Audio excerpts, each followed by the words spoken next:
The Tarkalian students gasped in disbelief, their four eyes widening in shock, as Professor Wazin revealed the destructive power of humanity's ancient Terran dreadnought-class battleship, the TDS Odysseus.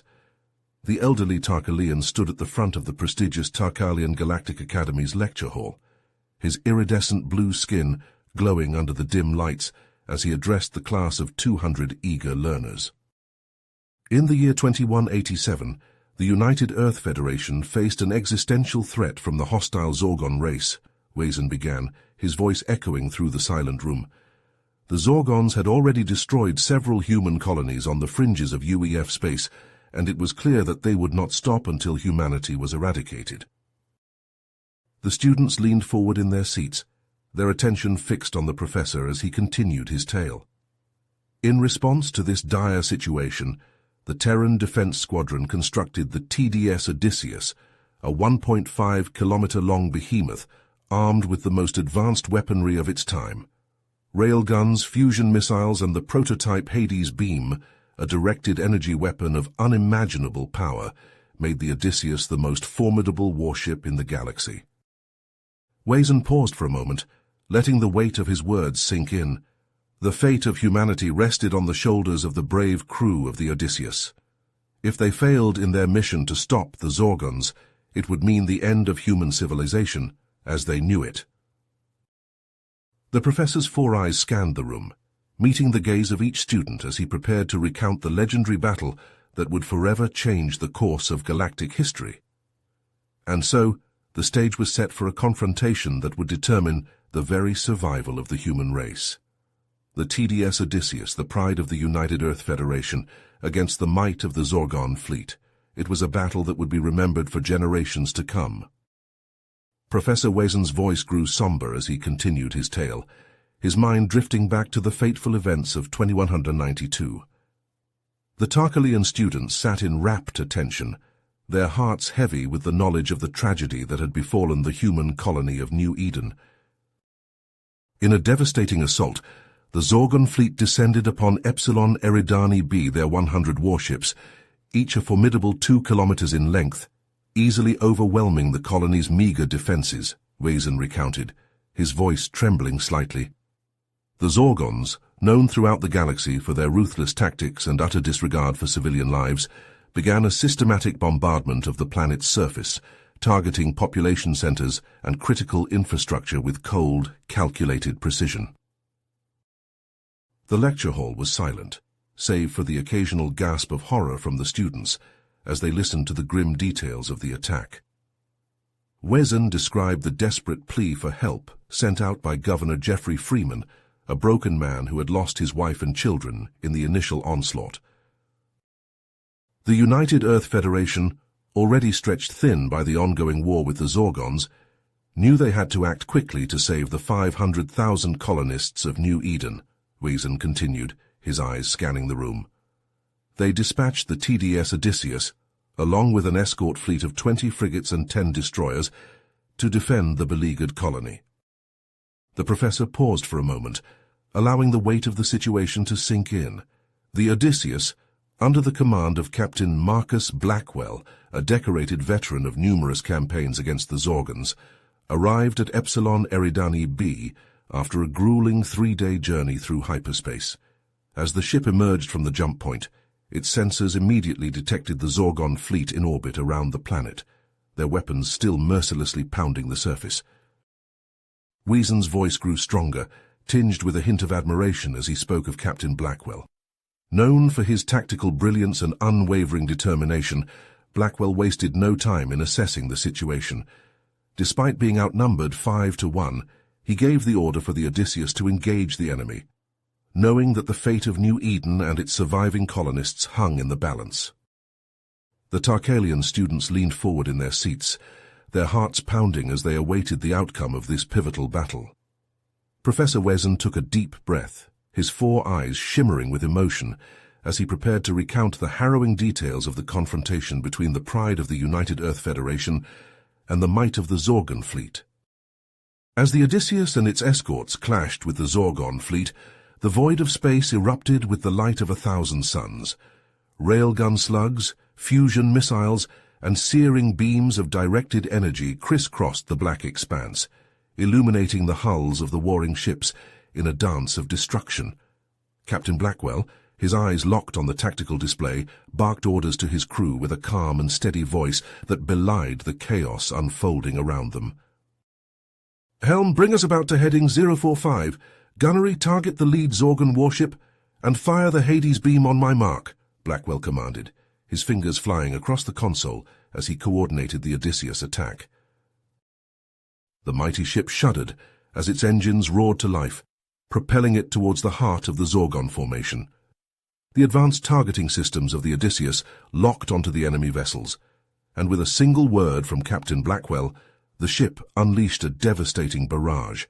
The prototype Hades beam, a searing lance of pure energy, speared through the void, piercing the shields of the lead Zorgon warship and tearing through its hull like paper.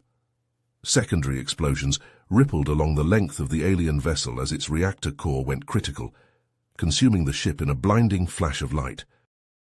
In the opening salvo alone, the Odysseus and its escorts managed to destroy 20 Zorgon ships, catching the alien fleet off guard with the ferocity of their attack. But the Zorgons were quick to adapt, regrouping and focusing their fire on the Odysseus, recognizing it as the greatest threat.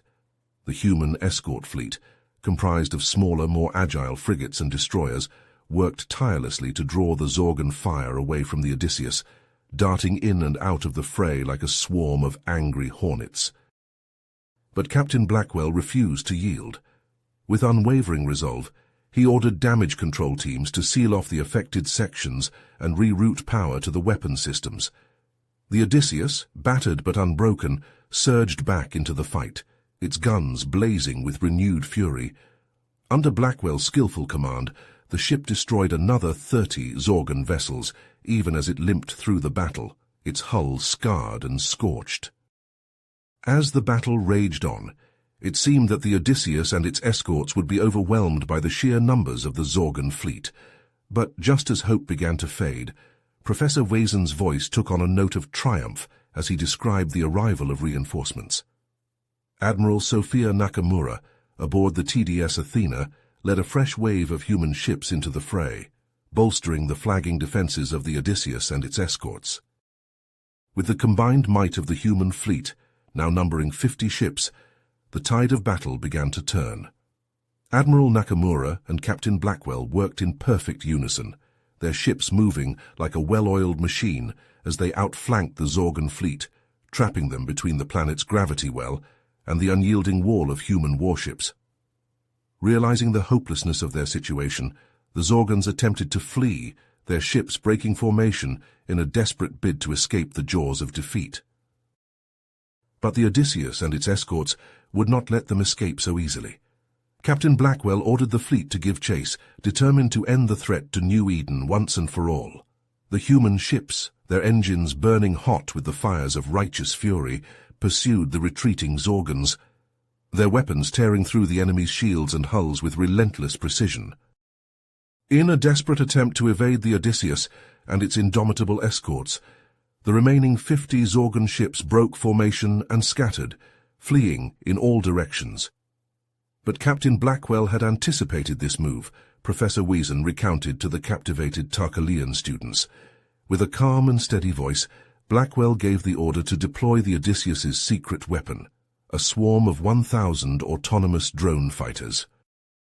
The drones, each no larger than a Terran fighter jet, poured out of the Odysseus launch bays like a swarm of angry hornets. Powered by advanced fusion reactors and equipped with miniaturized fusion warheads, these drones were a testament to humanity's ingenuity and determination in the face of annihilation. As the drones raced towards the fleeing Zorgon ships, their advanced AI systems worked in perfect unison, coordinating their attacks with a level of precision and efficiency that no organic pilot could hope to match. The Zorgons, caught off guard by this unexpected development, found themselves utterly unable to counter the swarm tactics employed by the drones.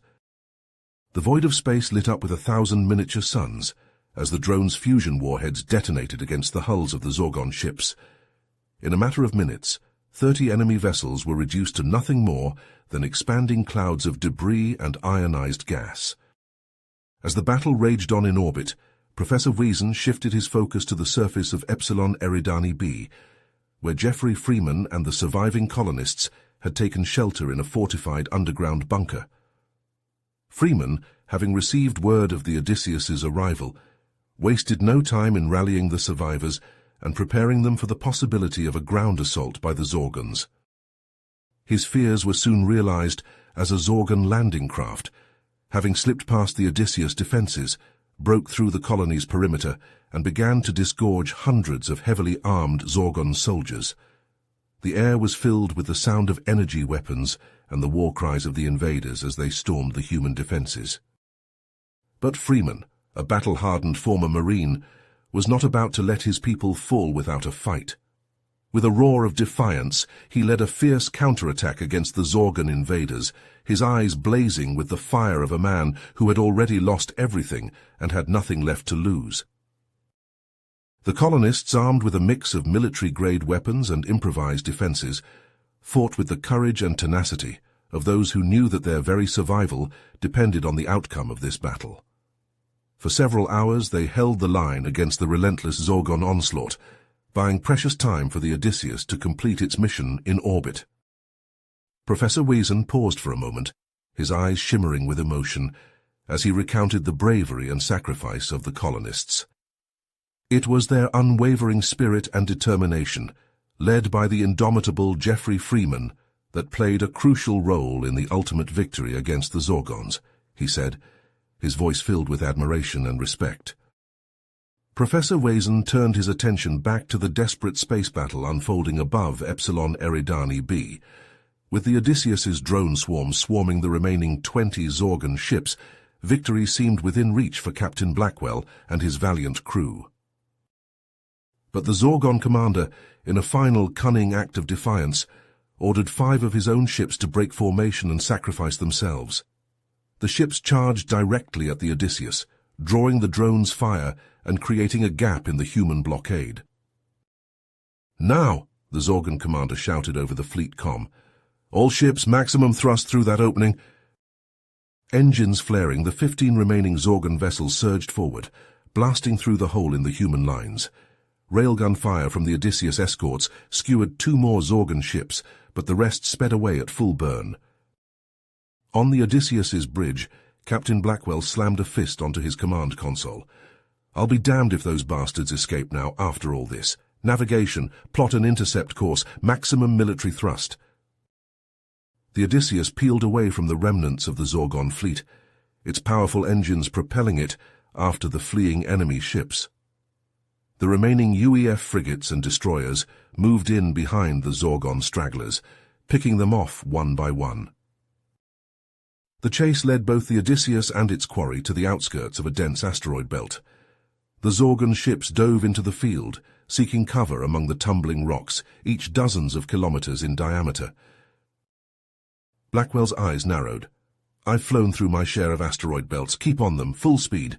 Use the thrusters to keep us clear of the big ones." The Odysseus plunged into the chaotic asteroid field in hot pursuit. The ship's advanced sensors and maneuvering thrusters worked overtime as Captain Blackwell guided his vessel through the treacherous maze of tumbling space rock. Chunks of stone ricocheted off the Odysseus's shields, but Blackwell's expert helmsmanship kept the mighty vessel on course. The Zorgons, though, fared poorly in the dense asteroid belt. Less skilled at navigating the unpredictable hazards, the alien ships took a heavy toll. 4 Zorgon vessels slammed into asteroids, smashing themselves to pieces in titanic explosions. 2 more lost control, careening wildly off course until the asteroids pulverized them. Captain Blackwell, spotting an opportunity, input a set of rapid commands into his tactical console. "Gunnery, lock fusion warheads on that large asteroid, bearing 040, now!" The Odysseus shuddered as a salvo of fusion missiles erupted from its launch tubes. The warheads streaked through the asteroid field, weaving between the spinning mountains of rock, before slamming into an enormous asteroid 10 kilometers wide. Massive explosions ripped the asteroid apart, sending thousands of chunks of debris scything through space. The Zorgon ships, caught in the midst of the destruction, stood no chance against the onslaught of shrapnel. 10 Zorgon vessels vanished in a storm of rocky fragments, ripped to shreds by the asteroid's remains. Professor Wazin paused, his eyes meeting those of the captivated Tarkalian students. With only 5 Zorgon ships remaining, battered and demoralized, their commander signaled Captain Blackwell, offering to surrender. However, Blackwell had received direct orders from UEF High Command. No survivors could be allowed, to ensure the safety of human colonies from the risk of future Zorgon attacks. The lecture hall fell silent as Wesen recounted the final solemn order given by Captain Blackwell. With a heavy heart, Blackwell commanded his gunnery crews to eliminate the remaining Zorgon vessels. In a final salvo, the Odysseus's railguns tore the last of the enemy ships apart, officially ending the Battle of Epsilon Eridani B. The decision to leave no survivors, Professor Wesen noted solemnly, remains controversial to this day. But at the time, UEF Command believed it necessary to safeguard human lives. The sacrifices made by the Odysseus, its crew, and the brave colonists on the planet's surface had not been in vain. The Zorgon threat to Epsilon Eridani B was no more. Professor Wesen paused for a moment, allowing the weight of the Odysseus victory to sink in, before he turned his attention back to the surface of Epsilon Eridani B. In the aftermath of the fierce ground battle, the colonists of New Eden worked tirelessly to tend to their wounded and mourn their fallen comrades. The air was thick with the smell of smoke and the cries of the grieving as they gathered their dead for burial. Geoffrey Freeman, his face streaked with dirt and sweat, stood amidst the ruins of the colony's defenses. Exhausted but relieved, he surveyed the damage wrought by the Zorgon invaders. The once thriving settlement now lay in ruins, its buildings scorched and crumbling. But they had survived thanks to the bravery and sacrifice of the colonists who had fought beside him. As Freeman helped a wounded man to his feet, his communicator crackled to life. The voice of Captain Blackwell, tinged with fatigue but filled with triumph, filled the air. "Governor Freeman, this is Captain Blackwell of the Odysseus. The Zorgon fleet has been eliminated. I repeat, the Zorgon fleet has been eliminated." Freeman closed his eyes, a wave of relief washing over him. They had done it. Against all odds, they had emerged victorious. He pressed the communicator to his lips, his voice hoarse with emotion. "Thank you, Captain. We couldn't have done it without you and your crew." Within hours, the Odysseus had returned to orbit around Epsilon Eridani B, and Captain Blackwell, accompanied by a contingent of battle-hardened Marines, descended to the planet's surface. As the dropship touched down amidst the ruins of the colony, Freeman strode forward to greet them, his hand outstretched in gratitude. "Captain Blackwell," he said, clasping the officer's hand firmly, "words cannot express how grateful we are for your assistance. You saved us all." Blackwell, his face lined with the weight of command, nodded solemnly. "We did what we had to do, Governor. But the real heroes are you and your people. You held the line against impossible odds." As the two men walked through the ruins of the colony, Freeman shared with Blackwell the intelligence they had gathered during the ground battle. "Captain, there's something you should know," he said, his voice low and urgent. "The Zorgons, they weren't just here to destroy us. They were searching for something, an artifact buried beneath the colony." Blackwell's brow furrowed. "An artifact? What kind of artifact?" "We don't know for sure," Freeman admitted, "but from what we've been able to piece together, it's of ancient alien origin, predating even the Zorgons, and if the rumors are true, it possesses immense power, the kind that could turn the tide of the war." The captain's eyes narrowed, his mind racing with the implications of this revelation.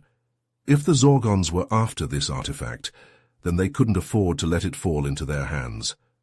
He turned to Freeman, his voice filled with determination. "We need to find that artifact before the Zorgons return."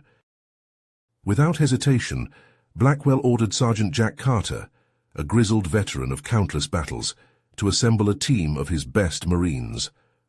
Armed with advanced scanning equipment and excavation tools, the team set out to locate the artifact, guided by the information provided by Freeman and the colonists.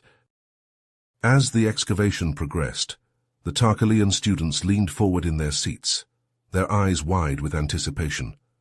Professor Wesen, his voice filled with a mix of awe and trepidation, hinted at the true nature of the artifact and the potential impact it could have on the war.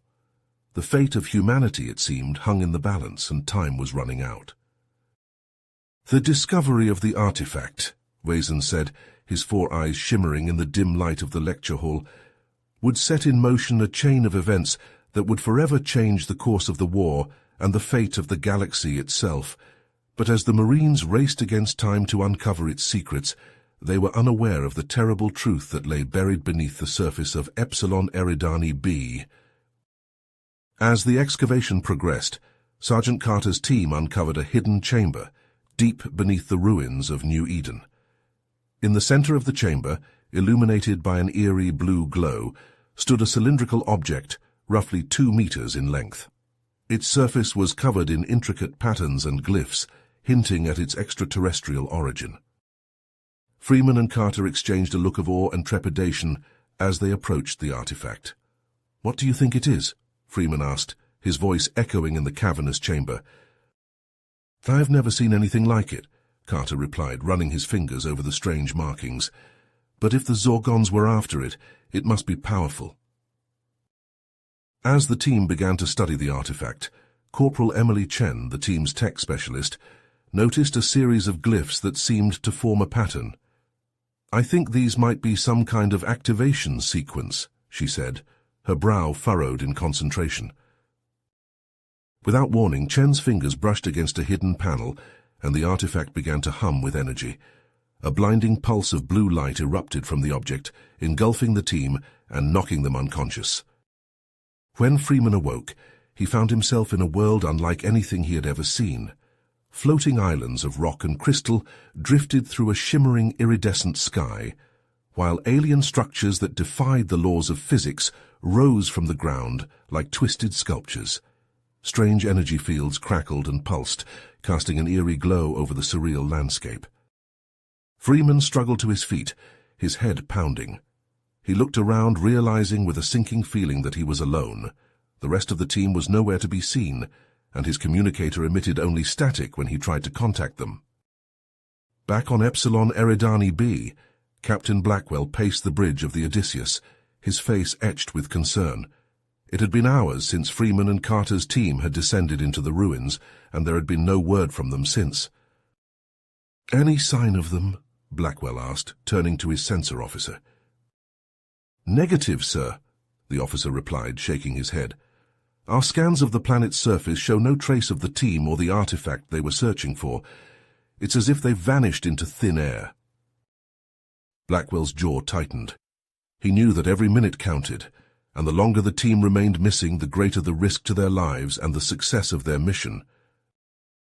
Just as Blackwell was about to order a search and rescue operation, the sensor officer's console lit up with a flurry of alerts. "Sir, we have multiple contacts dropping out of hyperspace at the edge of the system. It's a Zorgon fleet, and it's massive." Blackwell's eyes widened as he took in the readings. The fleet, led by the infamous Zorgon warlord Kraxus the Invincible, dwarfed the one they had faced in the previous battle. Dozens of warships, each bristling with weapons and shielding, began to advance towards Epsilon Eridani B, their intentions clear. "They're here for the artifact," Blackwell said, his voice grim, "and they won't stop until they have it."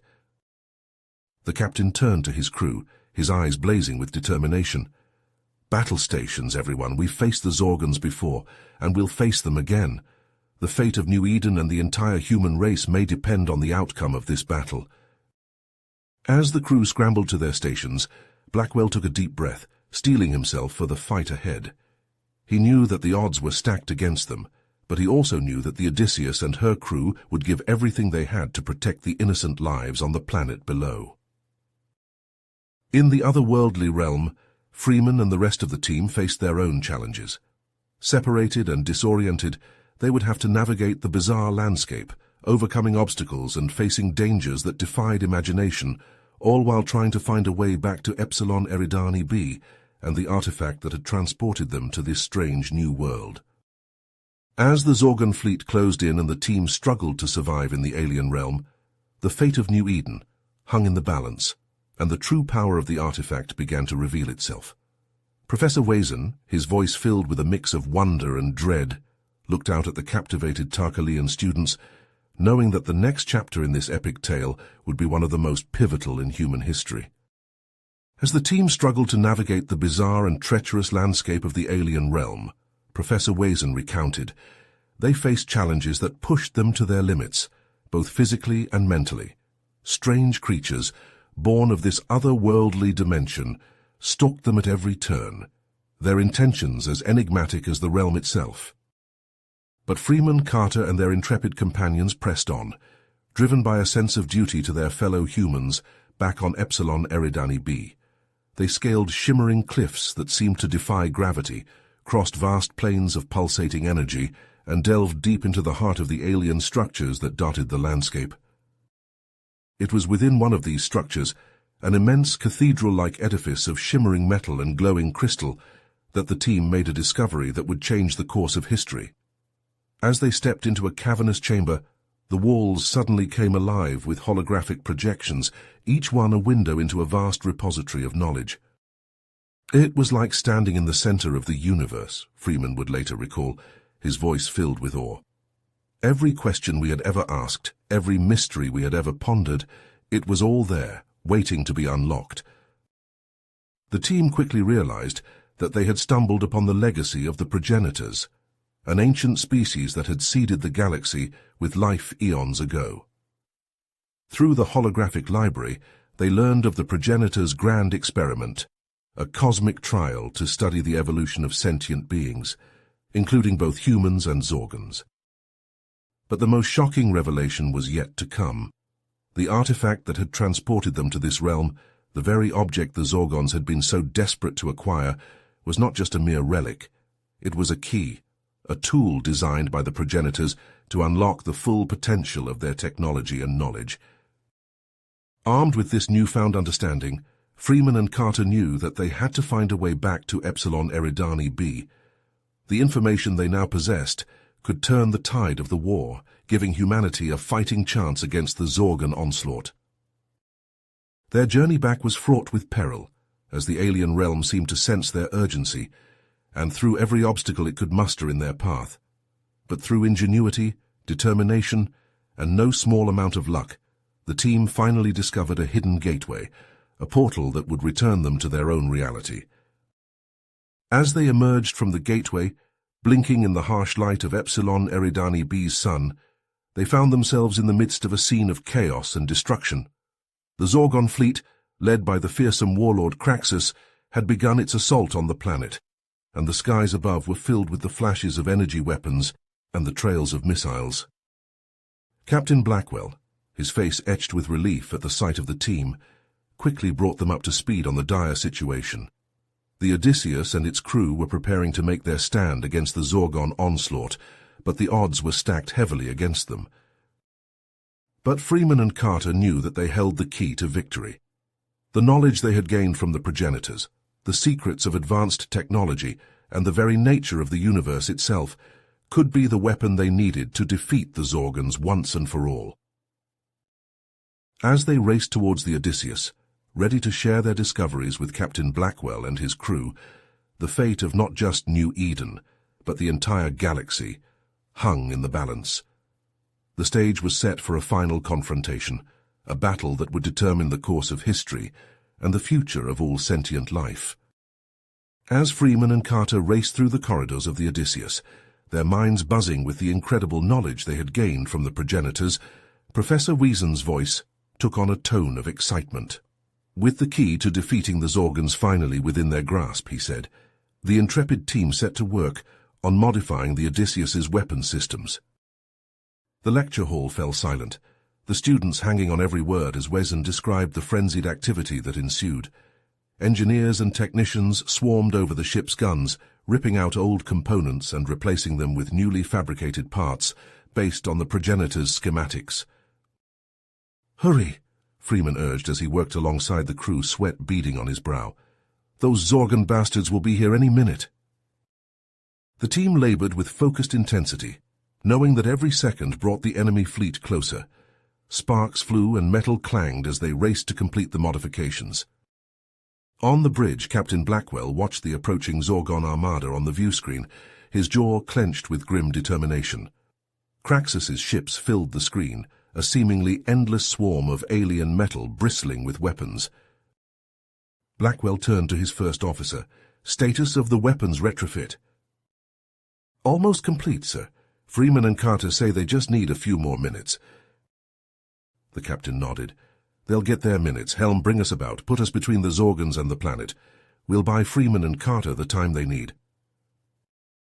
As the Odysseus swung around to face the oncoming horde, Blackwell gripped the arms of his command chair, his knuckles white.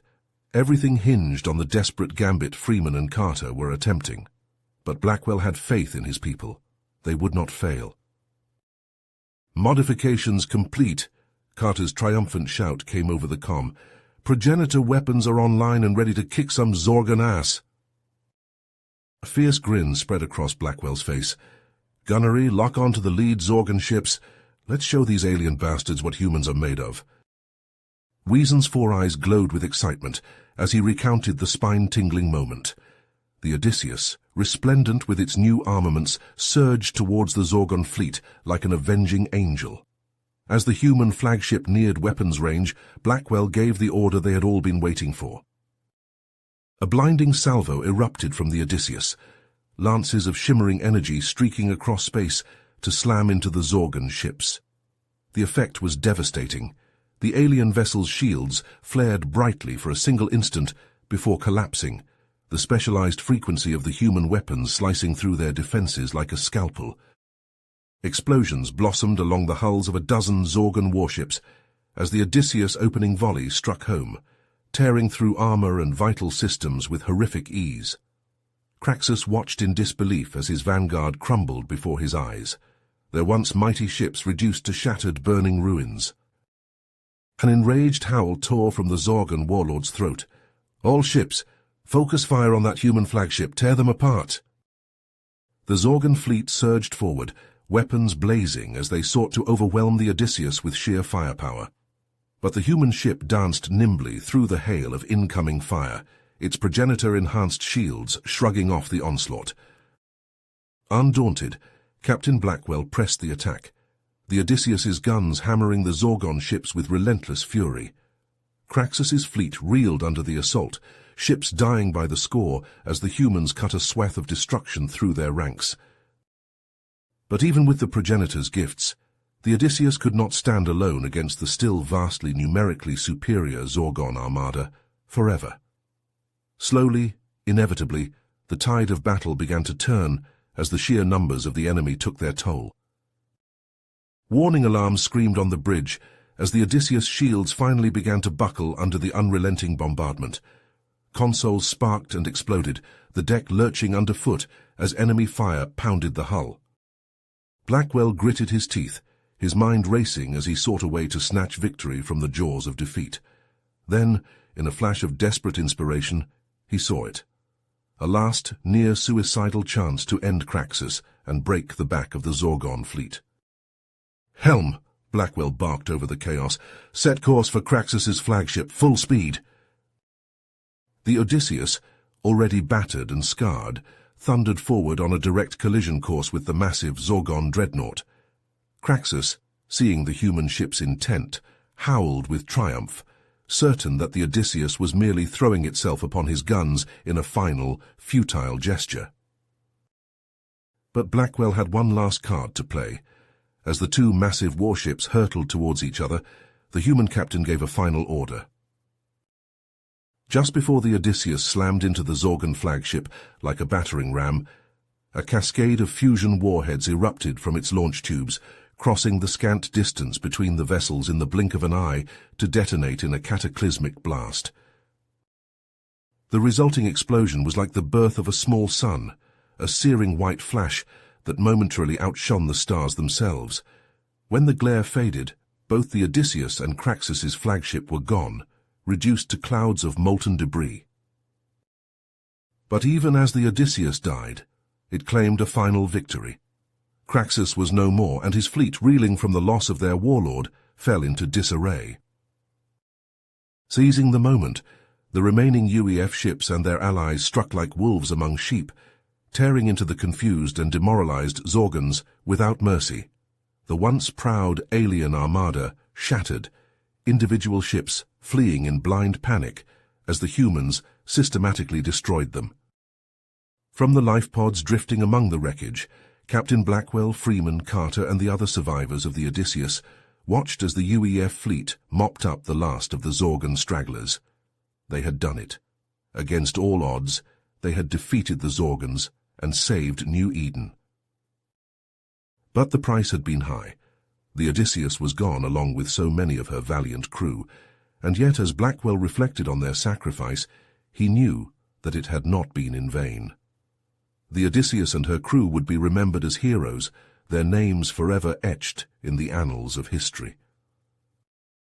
As the life pods drifted towards the waiting rescue ships, Blackwell allowed himself a small smile. There would be time to mourn, time to rebuild. But for now, in this moment, they had achieved something great.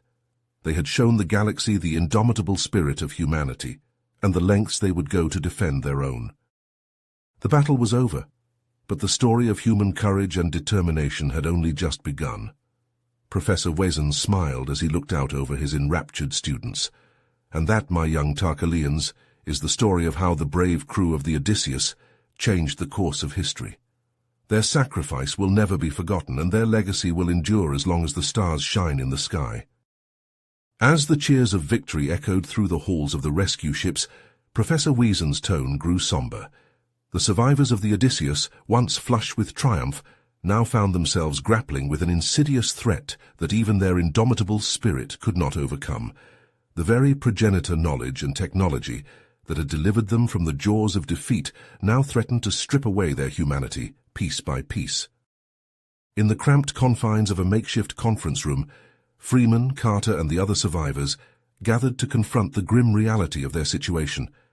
Exposed to the alien energies and technologies of the progenitors, their bodies had begun to change, warped by forces beyond their understanding. Murmurs of fear and anger rippled through the room as they debated their next course of action. "We can't just give up this power," one survivor argued, his voice shaking with a mix of desperation and rage. "The Zorgans are still out there, and who knows what other threats are waiting in the dark. We need the progenitor technology to protect ourselves." Another survivor countered, her eyes filled with a haunted look. "But at what cost? Look at what's happening to us. We're losing ourselves, becoming something other. Is survival worth the price of our humanity?" As the arguments intensified, Freeman stepped forward, his presence commanding the room's attention. The weight of leadership hung heavy on his shoulders, the burden of the impossible choice they now faced. "We all knew the risks when we signed up for this mission," he began, his voice steady despite the turmoil raging within. "We swore an oath to protect humanity, no matter the cost. But this is different. We're not just risking our lives anymore. We're risking our very souls." He paused, letting his words sink in before continuing. "The progenitor technology is too dangerous, too unpredictable. If we continue down this path, we may lose ourselves entirely, becoming something no longer human. And if that happens, who will be left to defend our people?" The room fell silent, the gravity of Freeman's words settling over them like a shroud. One by one, the survivors nodded, their faces grim with acceptance. They knew what had to be done. "We'll destroy it," Freeman declared, his voice filled with a quiet resolve. "All of it. The records, the artifacts, everything. We can't let this knowledge fall into the wrong hands, and we can't trust ourselves to use it wisely. Not anymore." With heavy hearts, the survivors set to work, erasing every trace of the progenitor technology from their systems and databases. They watched as the last remnants of that ancient alien power faded away, consigning themselves to an uncertain future. In the days that followed, the survivors threw themselves into the task of training a new generation of defenders, passing on the hard-won lessons of their battles against the Zorgans. They taught them of courage in the face of overwhelming odds, of sacrifice in the name of a greater good, and of the indomitable spirit that had carried humanity through its darkest hours. But even as they poured their hearts and souls into this final mission, the survivors could feel the mutations taking hold, twisting their bodies and minds in ways they could scarcely comprehend. They knew their time was running out, and that soon they would have to make one final choice.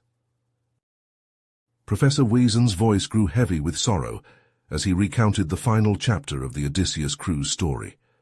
In the end, he said, Freeman and the others simply vanished, disappearing into the void of space without a trace.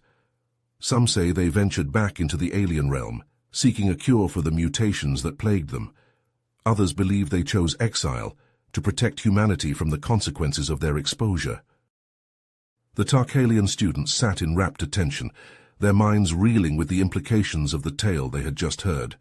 The story of the Odysseus, once a shining beacon of hope and triumph, now took on a darker, more complex hue. But while their ultimate fate remains a mystery, Weazen continued, one thing is certain: the legend of the Odysseus and her crew will endure, a testament to the unconquerable spirit of humanity. Their sacrifice, their bravery in the face of impossible odds, will forever stand as a reminder of what we are capable of when we stand united against the darkness. As the lecture drew to a close, Professor Weazen left his students with one final thought, his four eyes gleaming with a mix of pride and solemnity. Remember this, my young Tarkalians: the true strength of humanity lies not in their technology or their weapons, but in their ability to adapt, to persevere, and to make the difficult choices that define them.